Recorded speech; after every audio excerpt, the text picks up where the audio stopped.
мұра мемлекеттік бағдарламасы аясында жарыққа шыққан «Бабалар сөзі» көп томдығының 20 томы батырлар жырына арналған. Мен бүгін сіздерге осы батырлар томы жырларынан сіздерге қысқаша ғана айтып беретін боламын.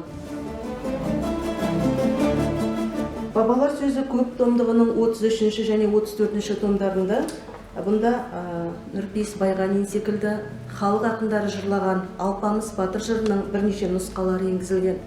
Біздің мектеп бағдарламамызда былай келтіретін еді: жиделі байсын жерінің Қоңырат деген елінде, бай бөрі деген бай бопты, бір перзентке зар бопты деп келетін Алпамыс батыр жырының 33 және 34 томдарында бірнеше нұсқалар енгізілген. «Бабалар сөзі» көп томдығының 35 томында Қобыланды батыр жырының 5 нұсқасы енгізілсе, 36, 37 және 38 томдарында осы Қобыланды батыр эпосының көркем, көлемді нұсқалар енгізілген.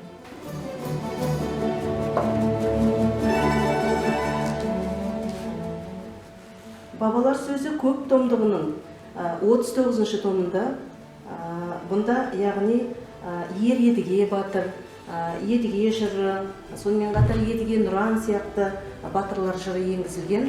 Сондай-ақ 40 томын алатын болсақ, бұл 40 томда Орақ Мамай жыры, яғни осы Орақ Мамай жырының 4 нұсқасы енгізілген болатын. Жалпы осы батырлар сөзі жыр жинағындағы батырлар жыры, яғни 16-17 ғасырлардағы ноғайлы қазақ кезеңіндегі тарихи оқиғаларға сүйемелденеді.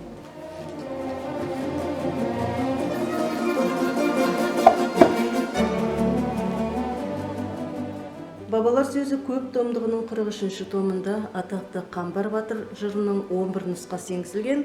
Бұның негізгі сюжеті ноғайлы қазақ кезеңіндегі тарихи оқиғаларға негізделеді. Сонымен қатар Қамбар батыр жырында өзіміз білетіндей атақты Қамбар батыр мен Назым сұлу жайлы махаббат хикаясына да сыр шертеді.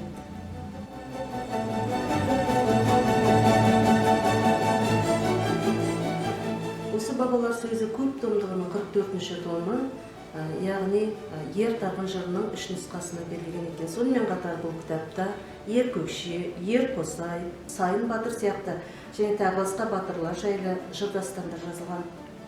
Бұл кітаптың негізгі сюжеті де, яғни батырлар жыры болғандықтан тарихи оқиғаларға, аңыз, жаңағы әңгімелерге негізделген.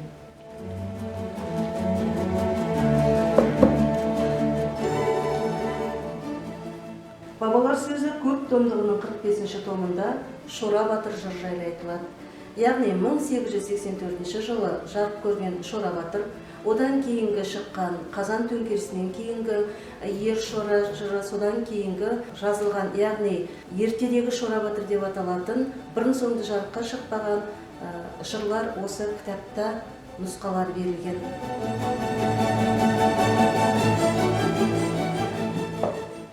Осы батырлар жыры көп томдығының 46, 47, 48, 49 және 50 томдарында бұнда да батырлар жыры жайлы айтылады. Бұнда Аңшыбай батыр, Тана батыр, Тама батыр, Көрұғлы жайлы, Көрұғлының көрде дүниеге келген жайлы айтылатын көп деген батырлар жыры осында жазылған. Нұсқалары көп. Яғни негізгі сюжеті бұнда 16-17 ғасырдағы ноғайлы қазақ кезеңіндегі тарихи аңыздарға сүйемелденеді. Яғни таңнан таңға дейін созылатын батырлар жыры дастандары, барлық нұсқалары осы батырлар жыры көп томдығында кездеседі. Міне бізде мәдени мұра бағдарламасы аясында жарыққа шыққан «Бабалар сөзі» 100 томдығы орналастырылған. Біздің орталық кітапханаға келіңіздер. Өздеріңіз таңдаған кітап нұсқалары бізде өте көп. Келіп алып, қарап, оқып, өздеріңіздің жан дүниелеріңізді байытуға мүмкіндіктеріңіз бар.